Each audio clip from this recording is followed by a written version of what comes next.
Hello hello hello hello అందరికీ నమస్కారం.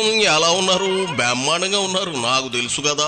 మరి ఈ రోజు రావు గారి రాజభవన్లోకి వచ్చిన సెలబ్రిటీ ఎవరో నేను చెప్పబోయే ముందుగా మీ అందరికీ కూడా అర్థమవుతుందా? మీ అందరికీ కూడా సంక్రాంతి కనుమ శుభాకాంక్షలు. రాజకీయాలంటే వెగట పుట్టేలా చేస్తుంది వైసీపీ. 151 నుంచి 11 సీట్లకు పడిపోయిన బుద్ధి జ్ఞానం లేకుండా రాజకీయాలు చేస్తా ఉంది. అరే, తిరుపతిలో తొక్కిసలాట జరిగిన ఘటన ఓ అనుకోని దుర్ఘటన. ఇందులో పోలీసుల అలసత్వం, టీటీడీ సమన్వయ లోపం ఉందనేది ఎవరూ కాదనలేని విషయమే. అందుకే కదా తప్పు మా ప్రభుత్వంలో జరిగింది కాబట్టి క్షమాపణలు కోరుతున్నా అంటూ సాక్షాత్తు డిప్యూటీ సీఎం పవన్ కళ్యాణ్ మోకరిల్లి మరీసారి చెప్పేశారు. బాధ్యత వహించాల్సిన అందరూ క్షమాపణ చెప్పి తీరాలని పట్టుబట్టి మరీ చెప్పించారు. పోయిన ప్రాణాలు తీసుకురాలేం కాబట్టి చనిపోయిన కుటుంబాలకు ఎక్స్గ్రేషియా ఇవ్వడంతో పాటు ఉద్యోగాలు కూడా కూటమి ప్రభుత్వం మాట కూడా ఇచ్చింది. కానీ శవాల మీద పేలాలు ఏరుకోవడానికి వైసీపీ ప్రయత్నం చేస్తుంది. ప్రమాదం జరిగింది అనగానే వాలిపోయిన జగన్ రెడ్డి ఏమంటున్నాడు చూద్దాం రండి. ఇదిగో జగన్, ఒకసారి నువ్వు నీ సైకిల్తో ఏం జరిగిందో చెప్పవాయ్.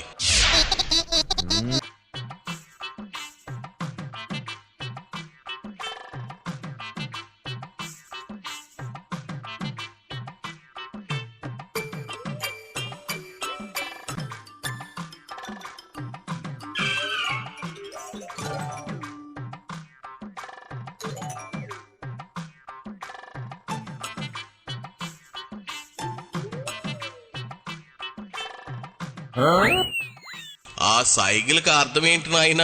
పోయిన జన్మగాని నువ్వు డ్రిల్ మాస్టరు కాదు కదా, లేదంటే కథాకళి డాన్సర్వా?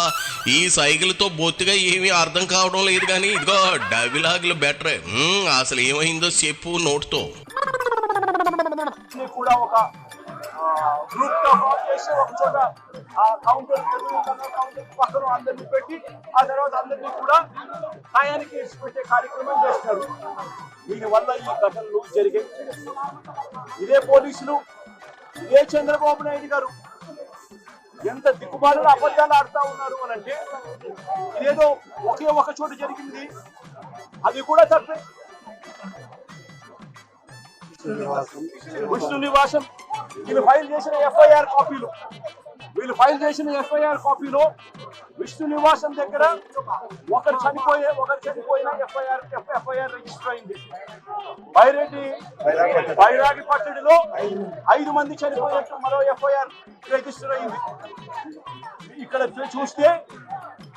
పోయి చూస్తే వచ్చిన వాళ్ళు రకరకాల అన్ని ప్రాంతాల నుంచి, రకరకాల కౌంటర్లు ఎక్కడెక్కడ ఉన్న అన్ని కౌంటర్ల నుంచి వచ్చిన మనుషులు, తొక్కిసలాట్లో ఉన్న మనుషులు ఇక్కడ కనిపిస్తారు. కారణం ఏమిటి?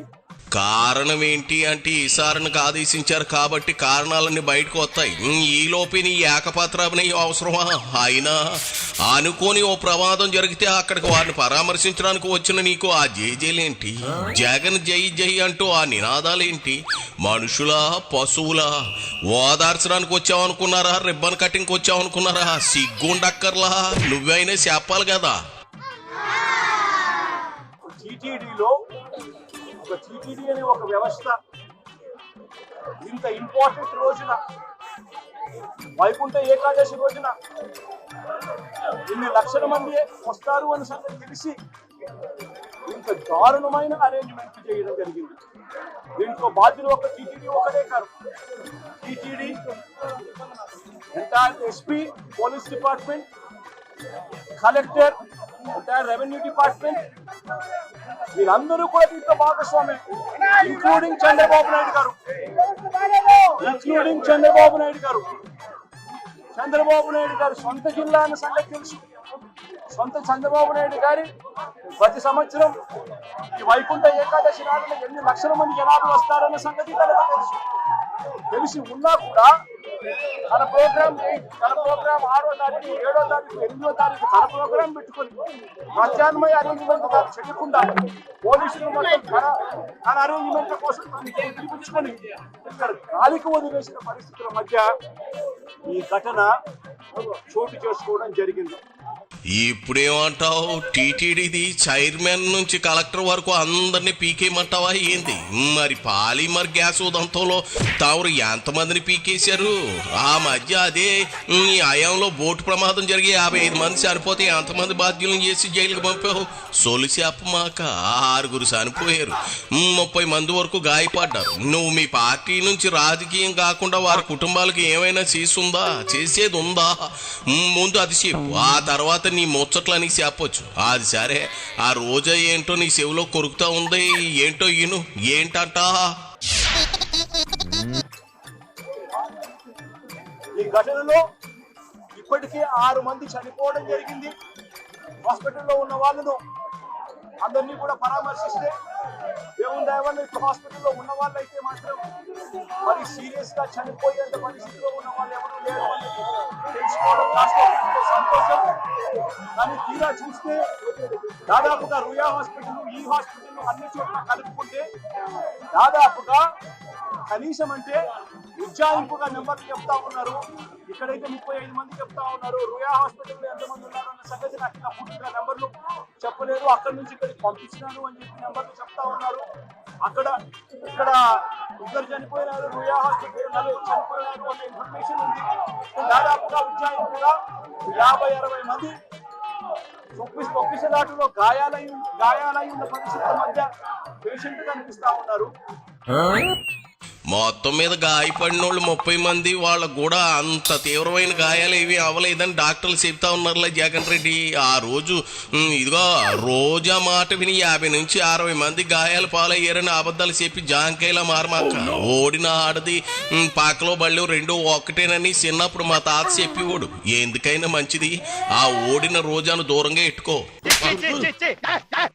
6 మంది చనిపోయిన పరిస్థితుల మధ్య మొట్టమొదటిసారిగా తిరుపతిలో ఇలాంటి ఘటన చోటు చేసుకుంది. ఇంతటి దారుణమైన పరిస్థితిలో వీళ్ళు వ్యవస్థను నడిపే కార్యక్రమం చేస్తా ఉన్నారు.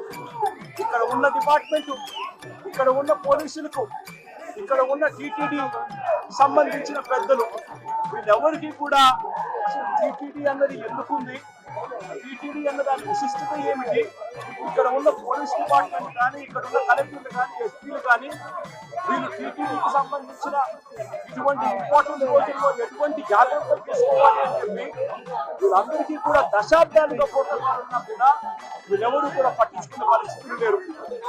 టీటీడీ చైర్మన్ దగ్గర నుంచి పోలీసు వ్యవస్థ దాకా కూడా ఎవరు కూడా తిరుమలలో 2 లక్షల మంది వస్తా ఉన్న నేపథ్యంలో వాళ్ళకి ఏ రకమైన సెక్యూరిటీ కల్పించాలి, వారికి ఏ రకమైన వసతులు కల్పించాలి అన్న ఆలోచన ఎవ్వరికీ లేదు. కనీసం ఆ కౌంటర్లలో నిలబడి ఉన్న ప్రజలకు, ఆ పార్కుల్లో ఇక్కడ ఉన్న వాళ్ళ పేషెంట్లు అడిగితే అన్న 9 గంటలకు వచ్చినాము, నా పార్కు అన్నే ఉన్నాము, పార్కులో పెట్టారు, కనీసం నీళ్లు కూడా ఇవ్వలేదన్న అని చెప్తున్నారు. దురదృష్టవశాత్తు 6 చనిపోయారు. దీనికి అధికారులు తప్ప, టీటీడీ తప్ప, లేదంటే ఏకంగా కూటమి ప్రభుత్వానిదే తప్ప అని తర్జన భర్జనలు చేసుకునే సమయం కాదు ఇది జగన్ రెడ్డి.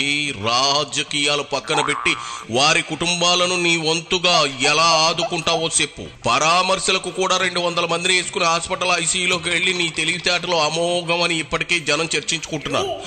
ఐసీయూలోకి తిరునాళ్ళకి వెళ్ళినట్లు వెళ్లి పేషెంట్లకు పెట్టిన సెలైన్ బాటిల్ స్టాండ్లు కూడా లాగి పారేసి మరీ పరామర్శించడం బహుశా దేశ చరిత్రలో ఇదే ప్రథమం కావచ్చు. ఇక చాలే జగన్ రెడ్డి, వెళ్ళి యలహంక ప్యాలెస్ లో పబ్జీ ఆడుకో, పడుకో, పోపో. అయిపోయి